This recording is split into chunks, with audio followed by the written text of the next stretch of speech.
There's a Temple Mount on your right again. No, not really. Anytime I hear We're going through a tunnel. Yeah,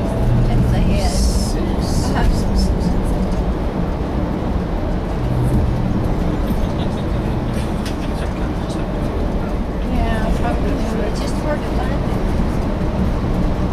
On other cameras, you just turn the thing and you do. We're going down to Qumran.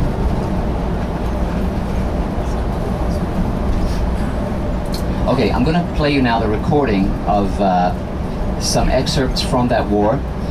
It's going to start from before they take the old city of Jerusalem, and actually it's going to start from the Mount of Olives area, when they're taking the Mount of Olives area, and then you'll hear a report saying that on the road leading on the Judean desert leading from Jericho to Jerusalem, which is the road that we're on right now, there has been a sighting of an Iraqi military unit, and if you make contact with them, you have authorization to attack. Then you'll hear a plane coming down very low and bombing. You're going to hear shooting. You're going to hear the commentator, commentating on stuff. It's a bunch of recordings from that day. Then there's going to be a briefing by the commander to all the soldiers before they break in through the Lion's Gate, and then there's going to be them running through the Lion's Gate, taking the Temple Mount. You remember we came out of the Temple Mount in the northeast corner? So you'll hear them doing the opposite of what we did. They'll be going up through the Lion Gate, turning left, taking the Temple Mount, and then going down to the Western Wall. At which point they'll be you'll hear the soldiers cheering when they recognize the Western Wall, when they reach it. You'll hear the rabbi, the main military rabbi, appearing out of the woodworks, blowing the shofar. Then he'll lead them in a prayer, which is a very monumentous prayer for Jews. You say it on important occasions when something amazing has happened. And it's called the Shehecheyanu prayer. Blessed are you, O Lord our God, King of the universe.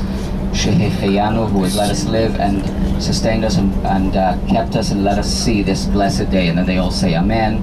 And then he says he leads them in several prayers. Then they sing a very testosterone-driven rendition of Jerusalem of Gold. But you can hear these are testosterone-driven soldiers. They sing it from their gut. Then they sing the national anthem. He blows the shofar more, and then he leads them in a very moving ad-lib prayer for the souls of the soldiers who died. Some of them in what remember we said Death Alley. Just as you came up to the Lion's Gate, we were leaving it, but they were coming up to the Lion's Gate. Some of them on the Temple Mount. Some of them, they made amazing progress with everyone else, but they were killed just before the Western Wall and stuff like that. So he leads them in a beautiful ad-libbed prayer.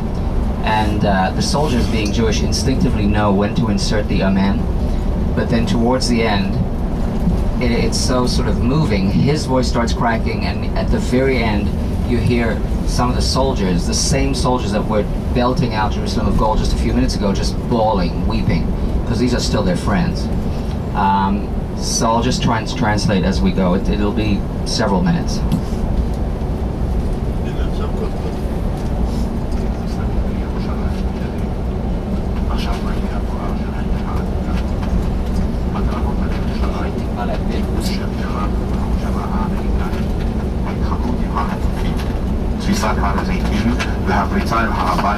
It's just the narrator saying how things went, and now they're going to start with the actual recording. כרגע אנחנו כמעט ולא רואים את הגבעה הצרפתית, כולה מחוסה עשן, וגם במרחק שאני מעריך של 500 מטר לפניה גם כן חטף עכשיו פגיעה רצינית, הבית שלפניו חטף עכשיו פגיעה רצינית, ממש לא רואים את הגבעה, כולה מחוסה עשן. אנחנו כאן עומדים על גג הבניין, עומדים במשקפות לעבר העיר העתיקה. We're standing on the rooftop of the building, looking through binoculars at the old city. There's smoke in several places. Cannons and guns shooting. Under us, the city of Jerusalem. And some military cars driving through the streets. No one seems very excited. It almost looks like Jerusalem is just having a normal day.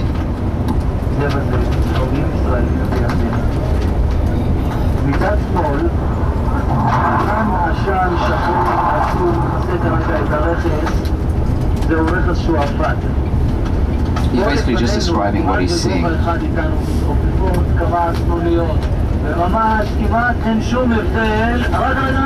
on. There's a plane coming down. 90 degrees.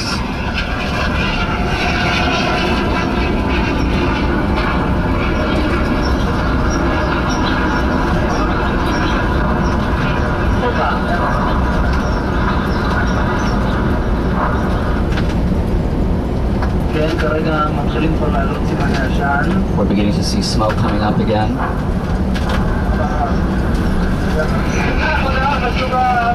Important announcement, Roger. On the road from Jericho to Jerusalem, there's an Iraqi battalion. Don't try to make contact. If you meet them, you have authorization to shoot. Am I clear? Roger that.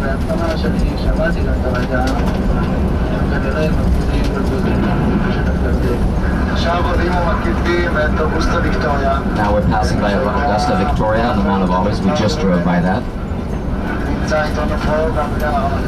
We have the Deputy Chief of Staff with us. There's snipers on all sides. And our soldiers are taking the positions from the Jordanians with the help of the Air Force. And very soon East Jerusalem will also be in our hands.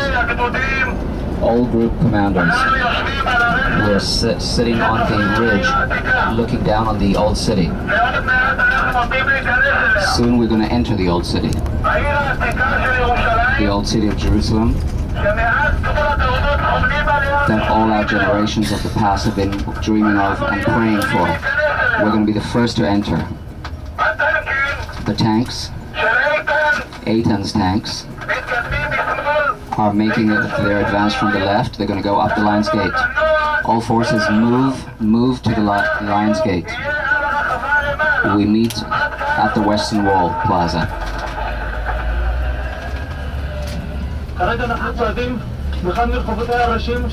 We're marching on one of the main streets right now, making our way towards the old city. We're at the head of the force that's going to enter the old city. They're shooting at us from all directions, but we're still moving forward towards the old city.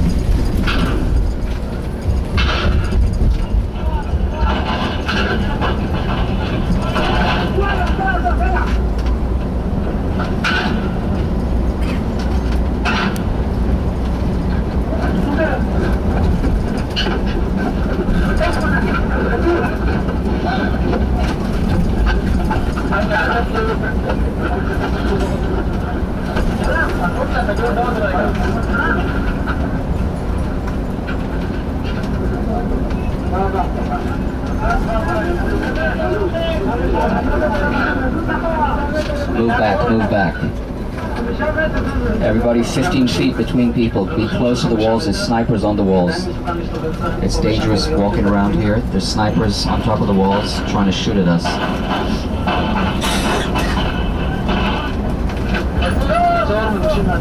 Okay, they're asking us to stop now. On the left is the Mount of Olives. And we're advancing towards the old city. I'm lowering my head. We're going as close as we can to the walls because they're still shooting at us.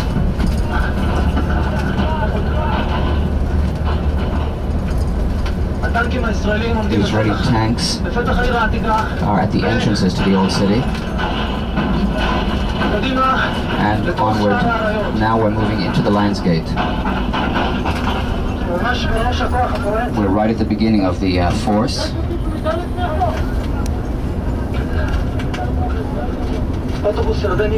There's a Jordanian bus right near me. It's burning and it's emitting a huge amount of heat. And we're just about entering the city. The Lion's Gate looks like it's about to keel over. The soldiers are still walking very close to the walls. So am I.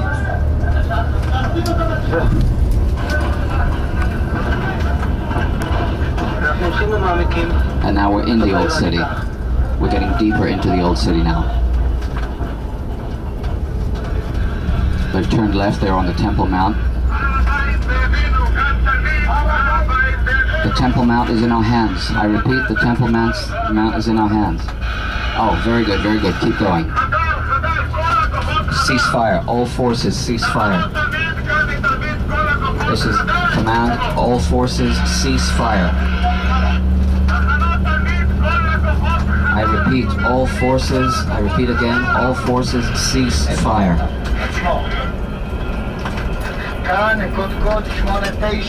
This is 89 command. Is this the commander? Give your location and by the Church of the Holy Sepulchre. Wow, you're the best, you're the best. Everything is good, everything's going well.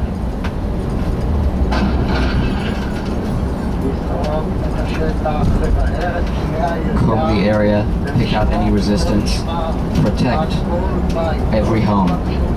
Don't harm anything. Don't touch anything. Don't touch any holy sites. It is now 10:20 in the morning, June 7th.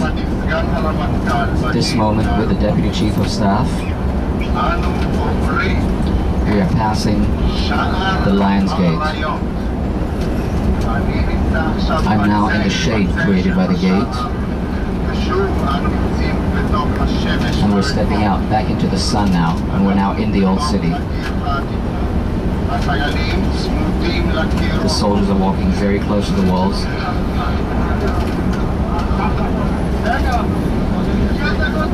Where's the Kotel? Where's the Western Wall? You're gonna know when they hit the Western Wall. You'll hear it.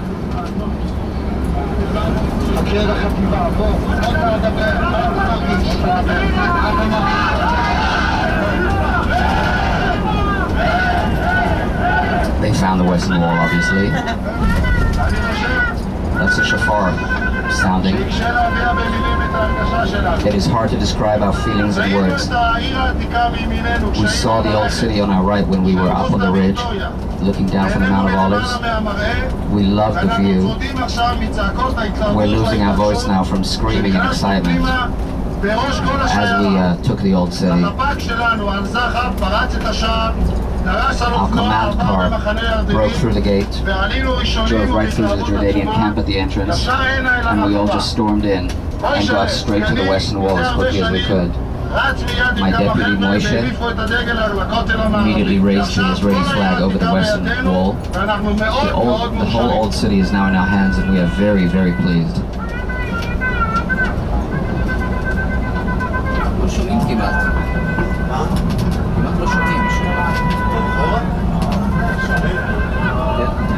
They're singing Jerusalem of Gold now.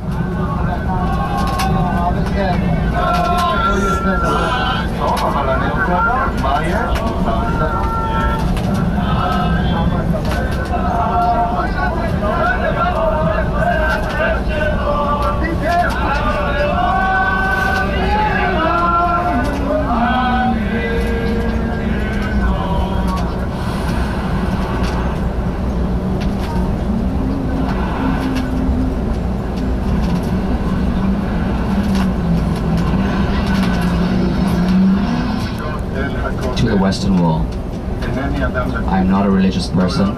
I never was. But this is the Western Wall. And I am touching the stones of the Western Wall. And now they're doing the Shaykh Prayer. Amen. Blessed are you, God, who comforts Zion and frees Jerusalem.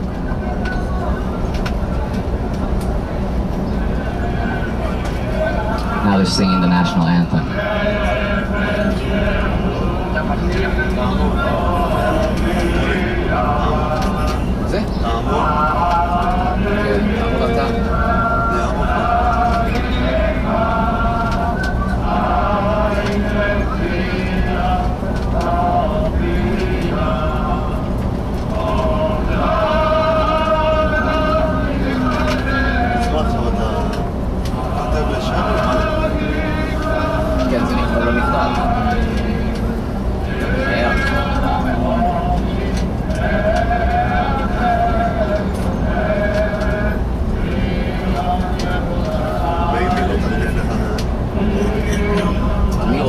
תכתוב לה, תסביר לה, ואני אומר לך, אתה תצא מזה, גם תעשה את הקבוצה וגם יהיה לך נהג אחר.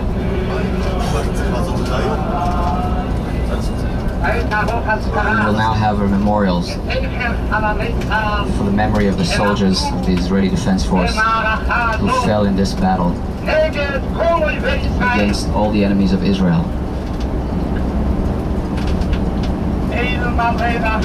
God of mercies, who dwells in the highest, give appropriate rest on the wings of Shekinah to these pure soldiers, these brave soldiers.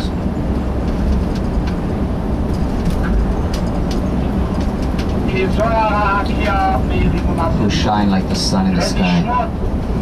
The souls of the soldiers of the Israeli Defense Force who fell in this war against the enemies of Israel, and who fell to sanctify your name and the nation and the land, to free the Temple Mount, the Western Wall, and Jerusalem, the city of God. May they rest in paradise. So, Lord of mercy, hide them in the shadow of your wings. Hold their breath and their soul with you. May God be their inheritance. May they rest in peace.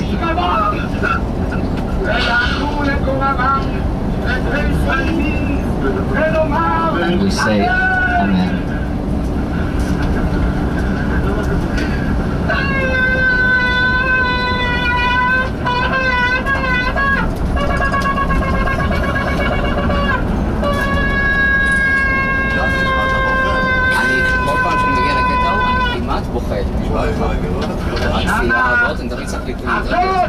This year in Jerusalem.